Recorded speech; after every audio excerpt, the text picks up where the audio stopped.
Kaya minamahal, kahit ikaw pa, minamahal sa God, ay napakalapit, sabihin mo sa presidente, minamahal, malapit ka sa kusina kung sinasabi nila, minamahal, kilalang kilala ka.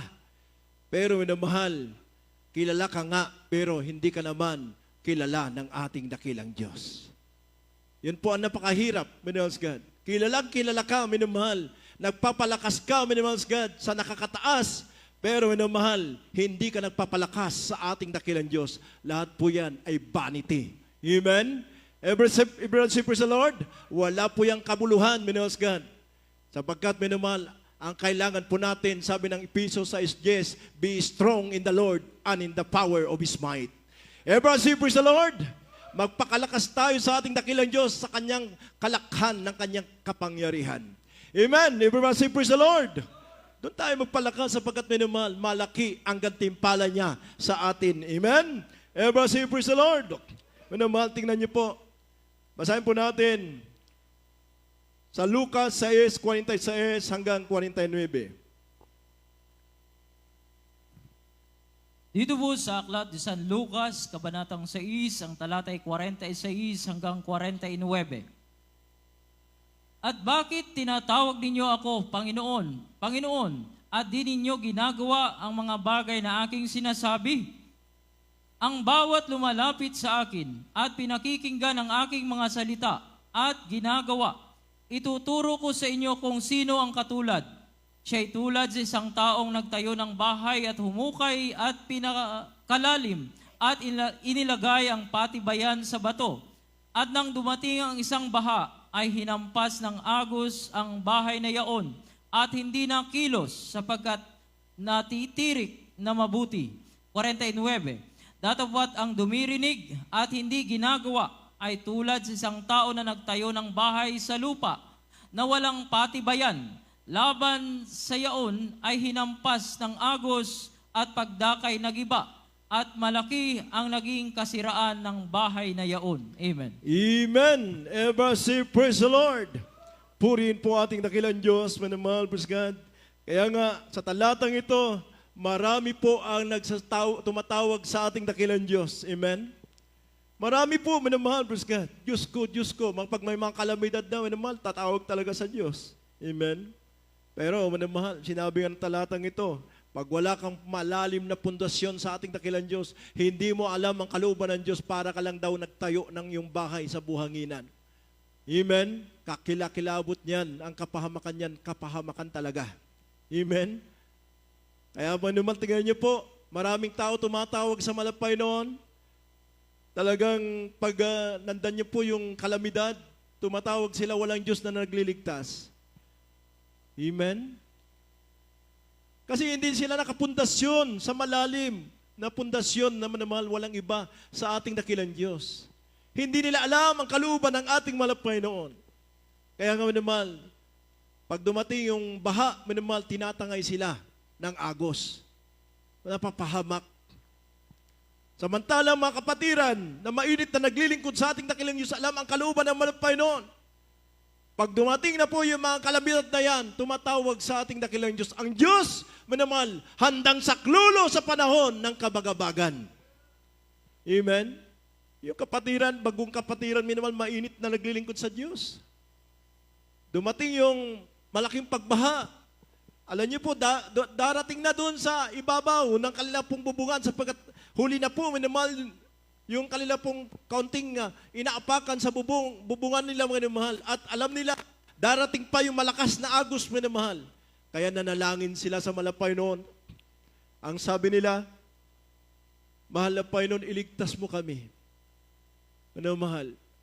Alam niyo po, dahil nakarikinig din sila ng salita ng Diyos, na sa panahon ng kagipitan, tumawag ka sa Kanya, ang Diyos ay sasagot at magpapakita sa iyo na madakilang himala na hindi mo, na mahirap na hindi mo nangalalaman. Amen? Ever say, praise the Lord? Ano, mahal, tingnan niyo po. Bago dumating yung malakas na agos, minamahal, upang tangayin sila, nagpadala ang malapay noon ng troso. Amen? Doon sila humawak, minamahal. Sinama sila ng agos. Tingnan mo, pag malakas na agos, minamahal, gugulong lang yung troso, minamahal. Pero ang ginawa ng malapay noon, smooth silang bumiyahe hanggang nakarating sila sa dagat. Nung nakarescue sa kanila, paano daw sila nabuhay? Paano kayo nabuhay? Sabi nila, minimal, 1 linggo na sila.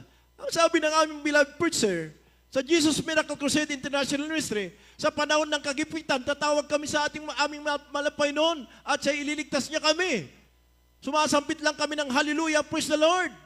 When I was God, iniligtas kami ng aming Diyos na pinaglilingkuran. Amen? Alam nila ang kalooban ng Diyos, kaya iniligtas sila ng ating malapay noon. Everyone say, praise the Lord. Paano kung hindi mo, when I was God, alam ang kalooban ng malapay noon? Paano kayo liligtas? Hindi mo nga alam eh. Kaya napakalaga po, when I was God, na alam mo ang kalooban ng ating malapay. Kaya sabi dito, bakit tinatawag ninyo ako Panginoon, Panginoon at hindi nyo ginagawa ang aking sinasabi? Manoons God, ang bawat lumalapit sa akin at pinakikinggan ang aking mga salita at ginagawa, ituturo ko sa inyo kung sino ang katulad. O, tingnan niyo po, sino daw po ang katulad?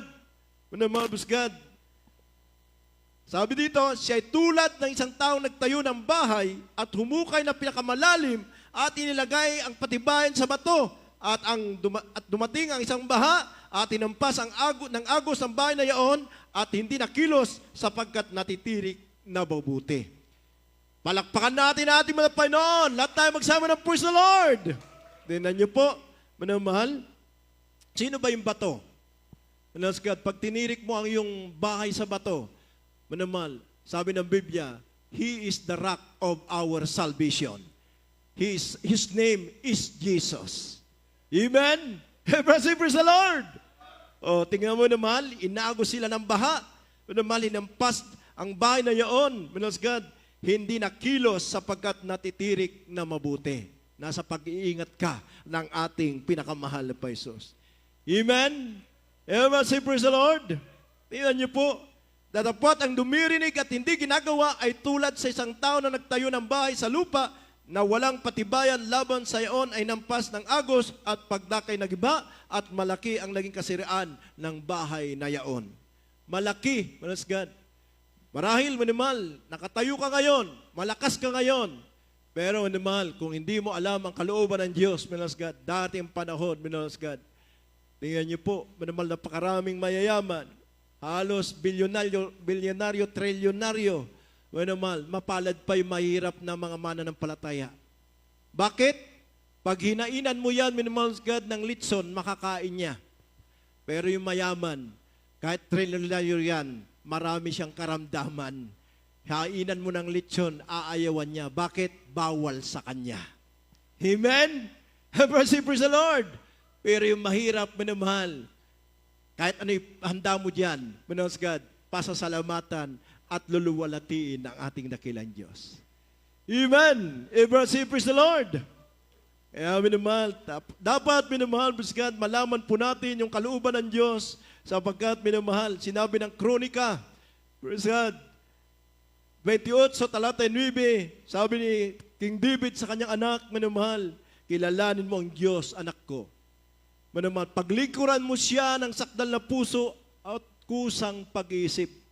Amen? Sakdal na puso at kusang pag-iisip. Sapagkat, manaman, kung pababayaan mo ang Diyos, pababayaan ka rin ng ating malapay Sus. Basahin po natin. Kronika 28 verse 9. Unang Kronika, Kapitulo 28, talata 9. At ikaw, Solomon na aking anak, kilalanin mo ang Diyos ng iyong ama at paglingkuran mo siya ng sakdal na puso at ng kusang pag-iisip. Sapagkat sinasaliksik ng Panginoon ang lahat na puso at naalaman ang lahat na akala ng pag-iisip. Kung iyong hanapin siya, ay masusumpungan siya sa iyo. Ngunit kung pabayaan mo siya, kanyang itatakwil ka magpakailanman. Amen. Amen! Everyone say, praise the Lord! Manamal, ang pinag-aral po natin, Manos God, yung kalooban ng Diyos. Sapagkat, minimal, marami ang tatawag, minimal, sa panahon ng pagbabalik ng ating dakilang Diyos, minimal, marami din pong hindi po maliligtas. Bakit ko sinasabi yan, minimal? Sapagkat, minimal, ito ko'y salita ng ating malapit na dapat natin pahalagahan. Amen? Kung bakit minsan sabihin natin, para sa akin yata yan, Brother Greg, hindi po. Para sa atin lahat. Amen? Marami na akong pinanggalingan na mga outstation. Marami na po kami pinanggalingan outstation. Nakita namin maraming pangyayari na ganyan. Kaya itinuturo po natin ang kalooban ng Diyos sapagkat ang kalooban ng Diyos ang magliligtas sa atin. Amen? Ever say praise the Lord? Anong sinabi bilin ng kanyang ama sa kanyang anak? Ikaw, Salomon, na aking anak, kilalanin mo ang Diyos ng iyong ama at paglikuran mo siya ng sakdal na puso at kusang pag-iisip sapagkat sinasaliksik ng Panginoon ang lahat na puso at nalalaman ang lahat na akala na pag-iisip. Kung iyong hanapin siya, ay masusumpungan mo siya sa iyo. Ngunit kung pababayaan mo siya, kanyang itatakwil ka magpakailanman. O, tingnan niyo po, kung pababayaan mo ang ating dakilang Diyos, manumal, sasabihin mo, napakabuti pa rin ang Diyos. Amen? Kumbinsido ka sa nangangaral na napakabuti, napakabait ang Diyos. Nature ng ating malapay nun yun. Pero mabagsik ang Diyos kung pababayaan mo siya. Kapahamakan ang darating sa iyo. Tuwan-tuwa ka, nakakarinig ka ng salita ng malapay noon na kahit masama ang ginagawa mo, mabuti pa rin ang Diyos. Pero yung nangangaral na mabuti ang Diyos, masama ang kanyang ginagawa. Amen? Ever say praise the Lord?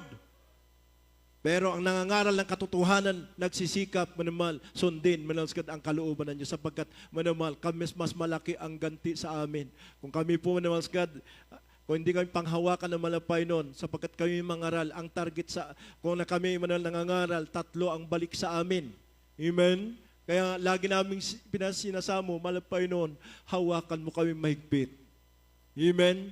Sapagkat hindi po tayo malakas. Ang kalakasan natin nagmumula sa ating malapay Sus. Palakpakan natin ang ating dakilang Diyos. Everybody say, praise the Lord. Pero mahal, kaya nga, minamahal God, huwag na tayong aayon sa sanlibutan ito. Sapagkat ang kalooban ng Diyos ay sundin ang kalooban niya. Amen? Hindi tayo nakikiayon sa sanlibutan ito sapagkat ang sanlibutan ito, minamahal, ay manaskat mapapahamak ang mga hindi naglilingkod sa Diyos. Amen? Huwag tayo mikiayon para mapatunayan natin kung ano yung lubos na kalooban ng Diyos. Kano yung tinuturo, minamahal God, kung magpapakainit ka sa paglilingkod, malalaman mo yung lubos na kalooban ng Diyos. Sabagat minamahal, makikita mo, magmamanipisto ang mga salita ng Diyos sa buhay mo.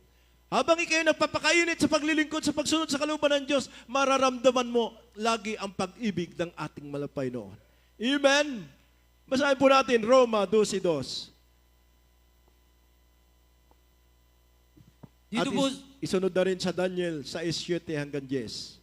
Talon po natin sa 26. dito po sa aklat ng Roma 12, ang talatay 2.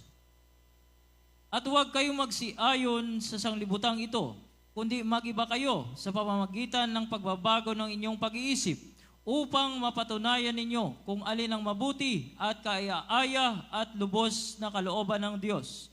Dito po sa aklat ng Daniel 6, ang talata po ay 7 hanggang 10, italon sa 26 sa 7.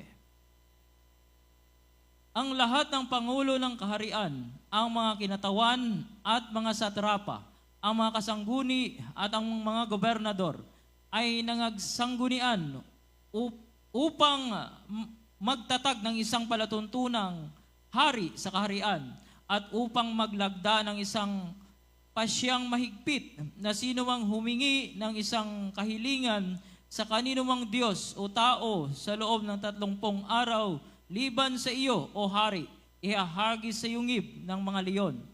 Sa 8, ngayon, o hari, papagtibayin mo ang pasya at lagdaan mo ng iyong pangalan ang kasulatan upang huwag mabago ayon sa kautusan ng mga taga-Media at mga taga-Persya na hindi nababago. Kaya't ang kasulatan at ang pasya ay nilagdaan ng pangalan ng Haring Dario. Nang maalaman ni Daniel na ang kasulatan ay nalagdaan ng pangalan, siya ay pumasok sa kanyang bahay.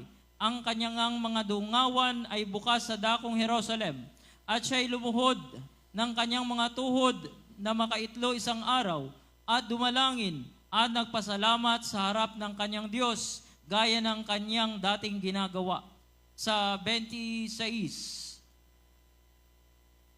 ako'y nagpapasya na sa lahat ng sakop ng aking kaharian ay magsipanginig at mga takot ang mga tao sa harap ng Diyos ni Daniel, sapagkat siya ang buhay na Diyos at namamalagi magpakailanman, at ang kanyang kaharian ay hindi magigiba, at ang kanyang kapangyarihan ay magiging hanggang sa wakas. Amen. Amen. Ever say praise the Lord. Mga mahal, dapat hindi tayo mahikayat ng sanlibutan ito. Ang sanlibutan ito, mga mahal, ang madala natin sa paanan ng ating dakilang Diyos. Amen? Kasi mga mahal, tingnan niyo po, yung sanlibutan ito, marami pong mga mang-awit dati. Sila ang nahikayat ng sanlibutan. Bumaba sila maging mga awit, nahikayat sila ng sanlibutan. Dapat tayo po ang maghikayat sa sanlibutan, dalhin natin sa ating dakilang Diyos. Katulad ni Daniel. Napakagrabing pagsubok sa buhay ni Daniel, manamahal, itatapon siya sa yunib na mga leon. Pero, manamahal, kailanman hindi niya pinagpalit ang ating dakilang Diyos. Alam niya ang kalooban ng ating malapay noon. Amen? Si Daniel, manamahal, hindi siya naikayat ng mga nagsumbong sa kanya upang pabagsakin, manamahal, bagkos, manamahal, naikayat niya, manamahal God, ang Haring Dario kasama ng nandoon sa lugar na yon, manamahal God, upang malaman nila ang Diyos na kanyang pinaglilingkuran. Amen? Everyone say praise the Lord. Kaya manamahal, kaya nga naikayat ang mananampalataya sa sanlibutan dahil po, manamahal God, tingnan niyo po, nandito na lahat yung pangako ng Diyos eh. Maglilingkod ka na may katapatan sa malapay noon, pagpapalain ka ng Diyos. Pero manamahal, minsan, hindi natin lubos na inaalam ang kalooban ng Diyos. Kahit saan ka pumunta, sabi ng malapay noon, sasamahan kita, kasama kita. Huwag mo lang pababayaan siya. Kasi pag pababayaan mo siya, itatakwil ka ng mukhaan ng ating dakilang Diyos. Amen? Tingnan mo, manamahal, yung mga ibang mananampalataya. Dati, mainit, bilang isang mga awit, pumunta sa ibang lugar para maghanap buhay. Naghanap buhay, manamahal. Dati-rati, mga awit, dahil nakakadlang yung kanya pong hanap buhay sa kanyang pagdalo, manamahal, kaya iniwanan muna niya yung tungkulin niya. Amen? Nahikayat siya ng sanlibutan. Pero may mga ginagamit ng Diyos na hindi po sila nagpapahadlang sa kanilang pong mga trabaho. Mayroon nga patuto. Manamahal, kung hindi ka susunod sa patakaran namin dito, sabi ng isang empleyado ron, tatanggalin ka namin. Hindi sabi niya, di mag-resign ako. Gusto ko masunod yung kalooban ng Diyos. Manamahal, gustong alisin yung pagpapalda niya. Manamahal, gusto magpantalon dahil yun daw ang susunding uniform. Balita ng gobernador yata yun. Balita ng gobernador. Alam niyo po, manamahal, mabuti yung magpalda. Amen. Kasi manamahal, tingnan mo, nakita nila yung kabaitan ng isang empleyado na kapatiran, sumusunod sa kalooban ng Diyos, manamahal, lumalabas sa kanyang bibig, pagpapala. Amen. Nahikayat yung gobernador. Kaya sabi niya, lahat kayo na empleyado, magpalda na. Amen. Everyone say praise the Lord. Hindi siya ang nahikayat. Yung pananampalataya niya ang naghikayat sa kanila. Amen. Everyone say praise the Lord. Kaya dapat nyo namahal, mayroon kang pananampalataya. Tingnan niyo po si Daniel, minamahal, nabasa naman po natin sa talatang ito. Oh, ang lahat ng pangulo ng kaharian at mga kinatawan ng mga santrapa at mga kasangguni at mga gobernador ay nagsipangguni upang magtatag ng isang palatuntunang hari sa kaharian. Yan na po, inimal. Kasi ito yung patakaran namin eh. Sabi sa sister, dapat sumunod ka. Pero hindi siya sumunod. Sumunod siya sa kalooban ng Diyos. Kaya pinagpala siya ng ating mahal na Jesus. Amen? Upang maglagta ng isang pasya na may pit na sino mang humingi ng isang kahilingan sa kanino mang Diyos o tao sa loob ng 30 araw, liban sa iyo o hari, ihagis sa iyo ng mga leon. O? Ihagis sa iyo ng hib ng mga leon. Kamatayan. Pero mahal, hindi siya nahikayat ng sanlibutan. Amen? Itinaas niya ang ating dakilang Diyos. Amen? Ano ginawa niya, minamahal? Nung malaman niya na nilagdaan na po ng Haring Dario ang kasulatan, yung dati niyang ginagawa. Amen? Kanyang ginawa, minamahal, praise God. Dapat, minamahal, itaas mo ang Diyos sa buhay mo. Minamahal, mayroong isang nagpagamit na youth choir. Sabi niya, tinanong, handa ka bang magpagamit sa Diyos? Kaya ba dumalo ng ganito? Kasi hindi po pwedeng isang bisis ka lang dadalo sa gawain. Maging mga awit. Kailangan sundin mo ang kalooban ng Diyos. Ito po yung patakaran. Umoo. Manamahal. Naka isang buwan. Nakadalawang buwan. Mamaya, manamahal. Naisipan niya. Mahirap. At wala na. Tumalikod na. Hindi po gayon ang pagpapagamit. Si Daniel kamatayan. Amen? Hindi siya sumuko. Anong ginawa niya, minamahal? Nung malaman ni Daniel ang kasulatan, nalagdaan na po ng pangalan ng Haring Dario, siya'y pumasok sa kanyang bahay at kanyang mga dungawan ay bukas sa dakong Jerusalem at siya'y lumud ng kanyang matuod na may 3 araw at dumalangin at nagpasalamat sa harap ng Panginoong Diyos gaya ng kanyang dating ginagawa. Amen? Everybody say, praise the Lord. Tinaas niya ang ating malampayan sapagkat ang Diyos ang magpapala sa iyo eh. Itaas mo siya, itataas ka ng ating mahal na Jesus.